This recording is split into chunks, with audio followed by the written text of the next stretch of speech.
The Galactic Council had been watching Earth for 300 years. They sat in their comfortable observation stations, sipping their exotic drinks and monitoring humanity's progress like scientists studying ants in a terrarium. They had rules about everything, especially about when to say hello to new species. The big rule was simple: wait until they figure out how to travel faster than light. Most species took about 1,000 years to get there after they split their first atom. It was a nice, safe timeline that gave the Council plenty of time to prepare their welcome speeches and gift baskets. Humanity broke that timeline in 147 years. Then they went completely silent. Observer Ralph Phoenix was having a bad day. Actually, he'd been having a bad 6 months. His job was to watch Earth, file reports, and make sure the humans weren't about to blow themselves up before they could join the galactic community. For 3 centuries, Earth had been noisy. Radio signals everywhere. Television broadcasts bouncing into space. Crude test flights of their early warp drives that made his sensors scream with poorly contained energy reactions. The humans were messy, loud, and impossible to ignore. Then, 6 months ago, everything just stopped. No communications. No test flights.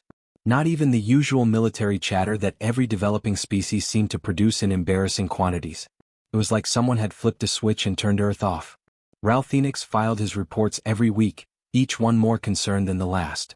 His supervisor kept sending back the same response: maintain distance, do not engage, follow protocol. Ralph Phoenix had been doing this job for 400 years. He'd watched 17 different species make the jump to faster-than-light travel. Some took longer than others. Some nearly destroyed themselves in the process. But none of them had ever gone dark like this, not right at the finish line. It felt wrong. His instincts, honed over centuries of observation, were screaming at him that something big was coming. On the 93rd day of silence, every sensor array in the sector lit up like a holiday celebration. Gravitational anomalies appeared simultaneously across a dozen different points in space. The signatures were unmistakable: faster-than-light breaches. Multiple vessels dropping out of warp speed. But these weren't the cautious, experimental jumps of a species testing new technology. These were confident, powerful, and heading straight toward Council space with the kind of precision that took most species decades to achieve. Ralph Phoenix's 3 hearts, which had been beating normally for the past 4 centuries, suddenly decided to stop for a full second. His tentacles went rigid as he stared at his display screen. The computer was calculating the mass of the approaching vessels, and the numbers made no sense. He ran the calculation again. Same result. A third time, thinking maybe his equipment had finally given up after centuries of service. But no, the readings were accurate. The humans had built ships that were each larger than small moons. 12 of them, to be exact. Each one massing somewhere between 50 and 70 kilometers in length. For perspective, the largest Council vessel ever constructed was barely 8 kilometers long, and it had taken 3 different species working together for 20 years to build it. These human ships were enormous, and they'd apparently built a dozen of them in complete radio silence over 6 months. The emergency alarms started blaring across the observation station. Ralph Phoenix's supervisor appeared on his screen, all 6 of her eyes wide with panic. Other observers from neighboring sectors were calling in, their voices overlapping as they tried to make sense of what they were seeing. The Council's defensive grid automatically activated for the first time in recorded history. Diplomatic channels opened and closed frantically as representatives tried to decide what to do. Nobody had expected this. The protocols, the carefully written rules that had governed first contact for 5,000 years, had a very specific picture of how this was supposed to go. A new species would build a small science vessel, maybe 2 or 3 ships at most. They'd poke around their local star system for a while, getting comfortable with the technology.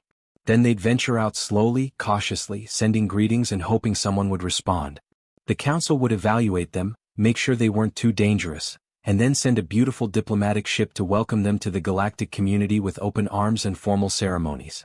What the protocols didn't account for was a species showing up with a fleet of weapons platforms that could probably crack planets in half.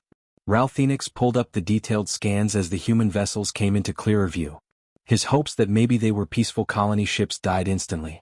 Every single vessel was covered in armor plating that reflected sensor scans. Energy signatures pulsed from weapons systems that didn't match anything in the Council's extensive database of known military technology. There were railguns the size of city blocks, their magnetic coils visible even from this distance. Energy projectors that seemed to bend light around them in ways that violated several laws of physics. And launch bays, hundreds of them, extending deep into each ship's superstructure like mechanical honeycombs ready to release swarms of something terrible. Ralph Phoenix sent his report with trembling tentacles. The humans hadn't gone silent because they were dying. They'd gone silent because they were building. And now they were here. Within an hour of the first sighting, 700 species gathered in holographic form inside the Grand Council chamber. The room could hold 10,000 beings physically, but most representatives chose to attend remotely from their home worlds. It was safer that way, though nobody wanted to admit they were scared. Grand Chancellor Vexolith materialized at the center podium, its crystalline body refracting the chamber lights into rainbow patterns across the walls. Under normal circumstances, those patterns indicated calm and wisdom. Today they flickered erratically, betraying the ancient being's nervousness. Military Coordinator Thrain stepped forward, her feathered crest lying completely flat against her skull. In her species, that was the equivalent of a human going pale with fear. She pulled up the tactical display for everyone to see, and the chamber fell into an uncomfortable silence. 12 massive vessels hung in space on the projection, each one dwarfing anything the Council had ever constructed. The numbers scrolled beside each ship: length, estimated mass, power output, weapons capacity. Every single metric was terrifying. Ambassador Krell of the Vaxian Concordat was the first to speak.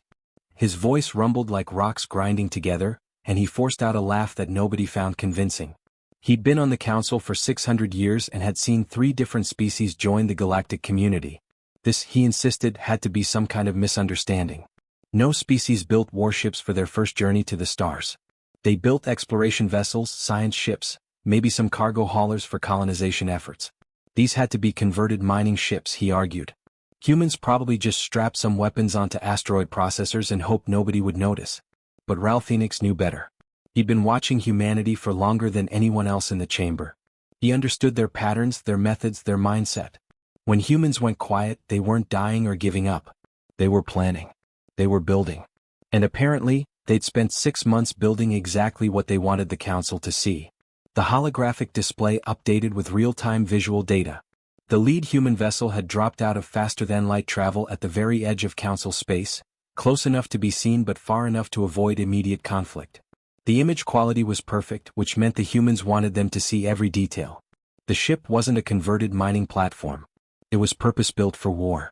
The armor plating looked thick enough to shrug off nuclear weapons. The weapon systems were arranged in overlapping fields of fire that would make approaching from any angle a suicide mission.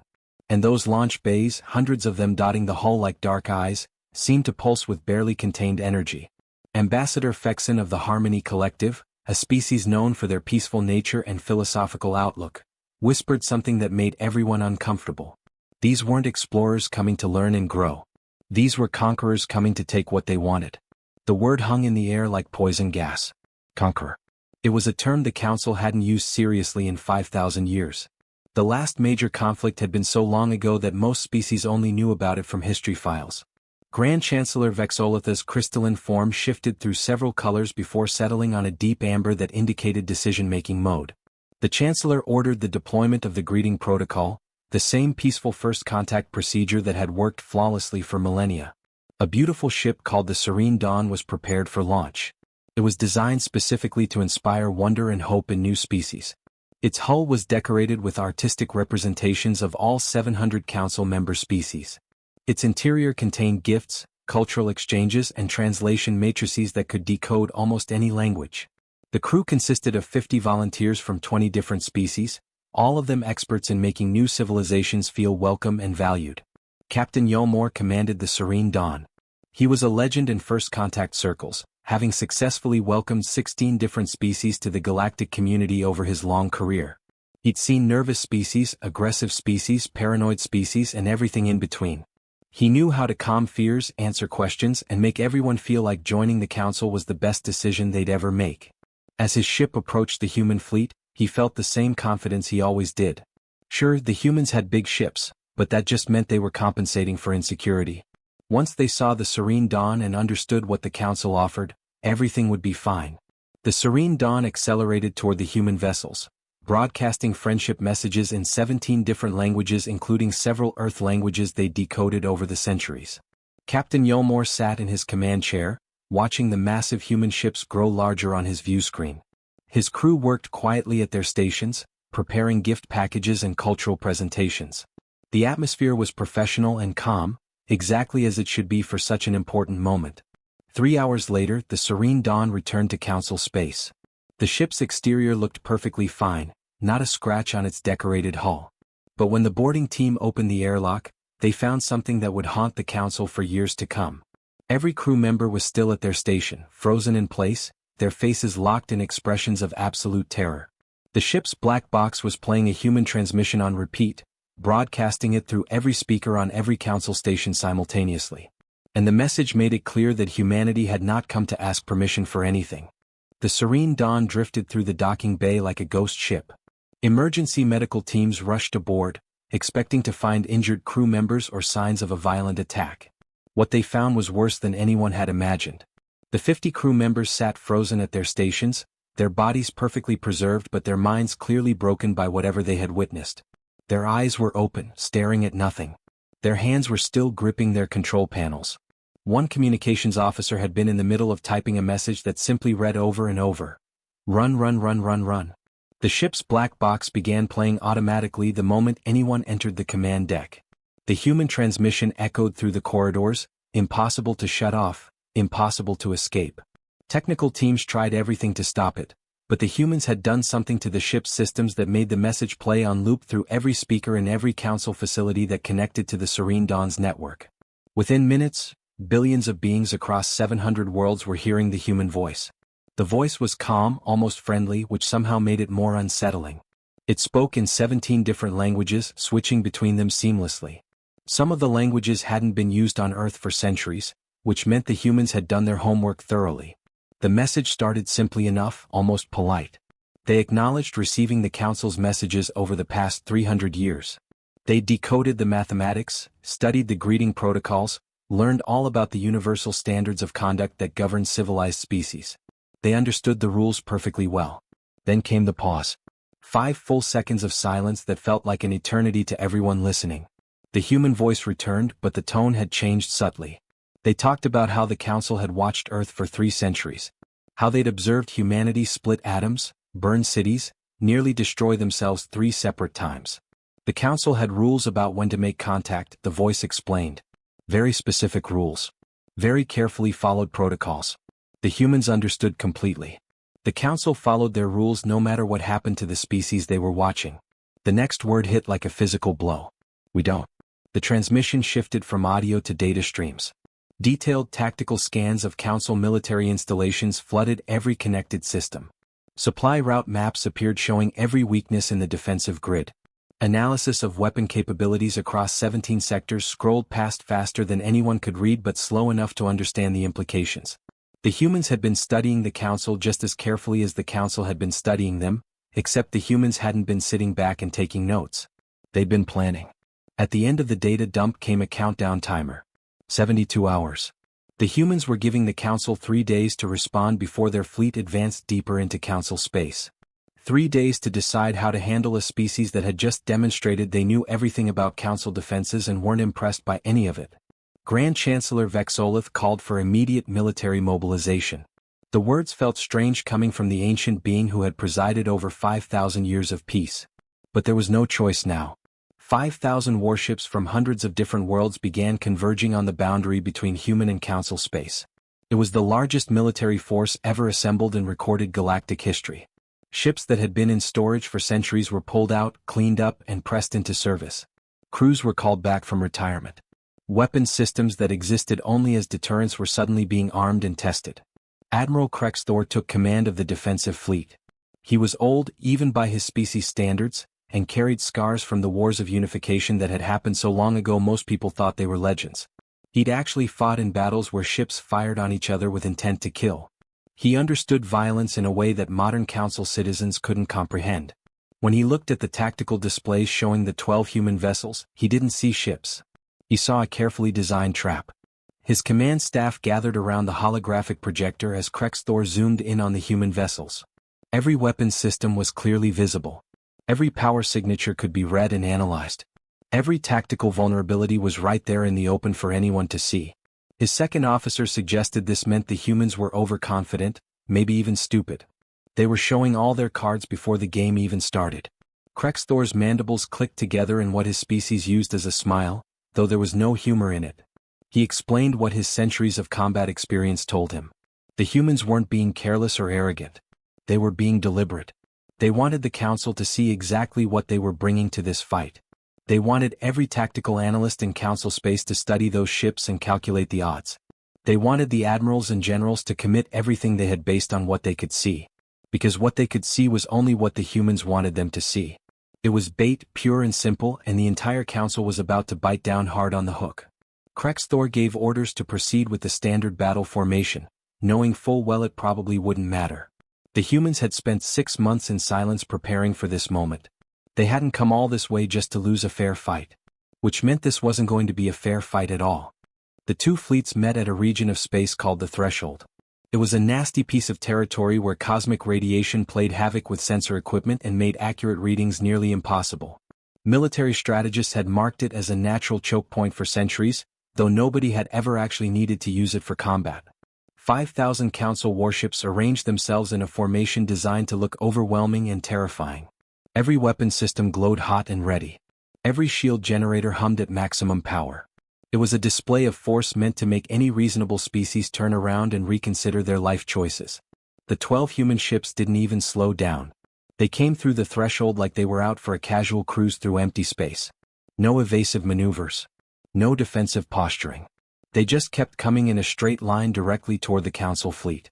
As they entered weapon range, the lead vessel began broadcasting again. The voice was different this time, belonging to whoever commanded that massive ship. The words were simple and cut straight to the point.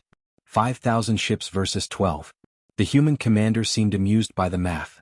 Most species would look at those odds and see an impossible situation for the smaller force.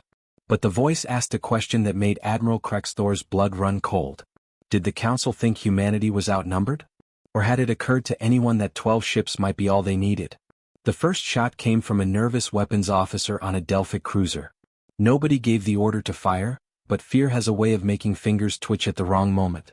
A plasma lance that could vaporize a small city screamed across space and hit the lead human vessel directly in its midsection.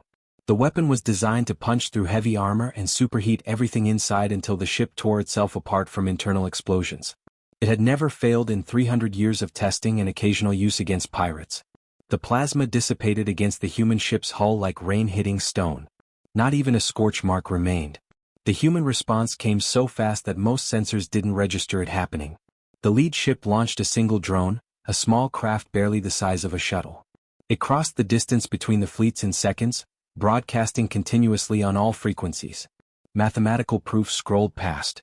Tactical assessments updated in real time. And one simple question repeated in every known language: "Do you understand yet?" The drone reached the Delphic cruiser that had fired the shot and attached itself to the hull with a soft magnetic clamp. Nothing happened for 5 seconds. Then the cruiser's power signature simply vanished. No explosion rocked the vessel. No hull breach vented atmosphere into space. The ship was completely intact. But every single system, from life support to weapons to communications, had been turned off at the molecular level.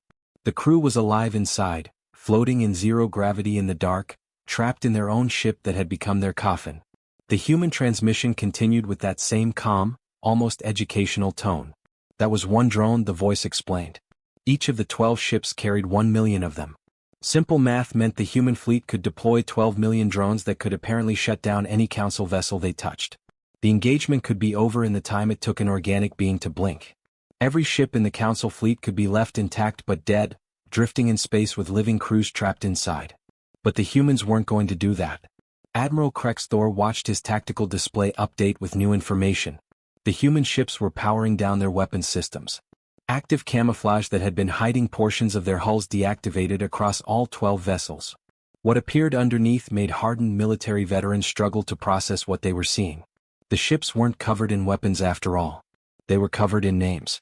Millions and millions of names, etched into the armor plating in letters so small that only close-range sensors could read them properly. The human voice explained what the Council was looking at.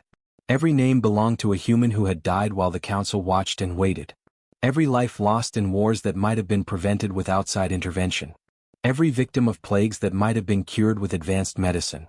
Every person killed in disasters that might have been avoided if someone had simply reached out and offered help.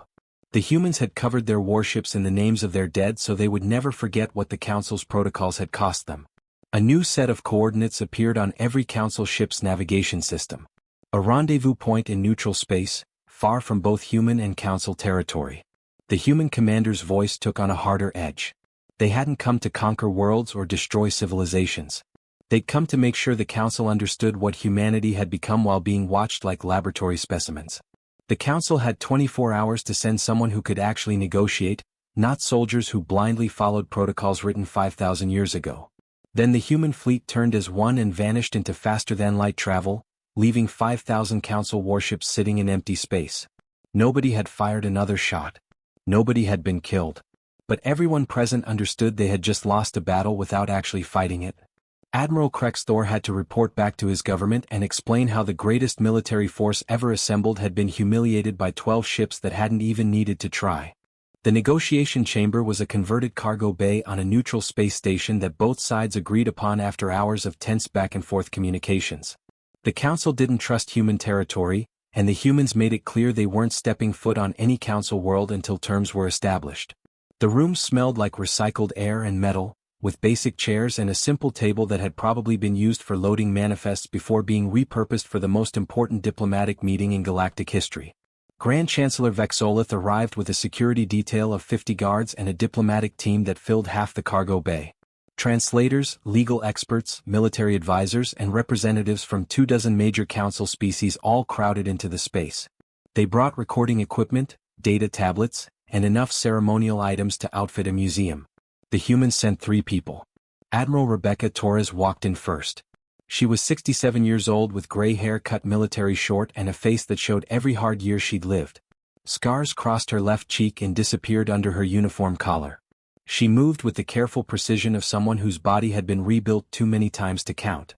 Several Council species shifted uncomfortably just looking at her. She represented everything violent and frightening about humanity condensed into one weathered package. Dr. Kevin Walsh followed behind her. He was younger, maybe in his 40s, wearing civilian clothes that looked like he'd slept in them. He carried a single data pad and nothing else. For 30 years he'd studied every transmission the Council had ever sent toward Earth, learning their languages, decoding their mathematics, and understanding their culture better than most Council citizens did. He had kind eyes that didn't match the cold anger in his voice when he finally spoke. The third human never removed their helmet. The armor was dark, functional, and covered in scratches that suggested real combat experience. They stood by the door saying nothing, doing nothing, just existing as a silent reminder of what humanity could do if negotiations went wrong. The psychological effect on the Council delegation was immediate and obvious. Vexolith began with formal protocols, listing the 47 different rules humanity had violated during first contact. The crystalline being's color shifted to angry crimson as it detailed each offense. Threatening sovereign space. Demonstrating weapons of mass destruction. Attacking a diplomatic vessel. The list went on and on, each violation carrying potential consequences according to 5,000 years of carefully written law. Admiral Torres cut through the speech like a knife through paper. Her voice was flat, emotionless, stating facts that couldn't be argued with. The Council had watched Earth nearly destroy itself 3 times. They had protocols about when to intervene, she acknowledged. But humanity had memories of what those protocols cost them. 2 billion people dead in the resource wars alone. 2 billion lives that might have been saved if someone, anyone, had simply reached out and said hello before things got that bad. She activated a holographic display that showed Earth's history over the past 3 centuries. Nuclear fireballs consuming cities. Ecological collapse turning farmland into desert. Pandemic plagues burning through populations that had no immunity and no hope. Wars that consumed entire continents over resources that were abundant everywhere else in the galaxy. The images played in brutal detail while the Council delegation watched in uncomfortable silence. Ambassador Krell tried to defend the Council's position with the same argument that had justified non-interference for millennia. Every species had to face these challenges to earn their place among the stars. It was natural development, he insisted. Intervention would corrupt the process and create dependent civilizations that couldn't stand on their own. Dr. Walsh laughed, and there was absolutely no humor in the sound. He explained how humanity had cracked the Council's mathematics within months of receiving the first transmission. They'd known someone was out there, watching, studying them like insects under glass. They'd spent 147 years wondering what they'd done wrong. Were they too violent? Too aggressive? Too human for the perfect galactic civilization that was clearly judging them from a distance? Ralph Phoenix, the observer who had watched Earth longer than anyone, asked quietly what conclusion humanity had reached after all that wondering. Admiral Torres answered with one word that made the entire council delegation flinch. Cowards. Not because they wouldn't help, but because they could have helped and chose to hide behind rules that made their inaction feel noble and justified. The cargo bay erupted into chaos. Dozens of council representatives shouted protests in multiple languages. Vexolith's crystalline form blazed bright red with fury. 5,000 years of maintained peace across 700 worlds, the Chancellor roared. Their protocols had prevented the very aggression humanity was now demonstrating. The third human finally moved, removing their helmet to reveal a young woman barely 30 years old. Burn scars covered half her face, pulling one eye slightly closed. Colonel Jennifer Martinez had been 11 during the Singapore incident when 20 million people died in 3 hours. She'd been pulled from rubble after 5 days of waiting in the dark. She described in quiet, haunting detail what it felt like to be a child staring up at empty skies, wondering why nobody came to help. Admiral Torres placed a data chip on the table. The terms were simple and non-negotiable. Humanity would establish an independent first contact division. Any species approaching the threshold of self-destruction would receive direct intervention. Not observation. Not protocols. Actual help. The council didn't have to approve or participate, but they weren't going to stop it either. Dr. Walsh displayed a star map showing all 12 human Titan warships positioned at strategic points across council space. They'd been placing them for 6 months during the silence. Each ship was autonomous with orders to intervene when they detected species-ending events on developing worlds. The invasion had already happened. The council just hadn't realized it yet.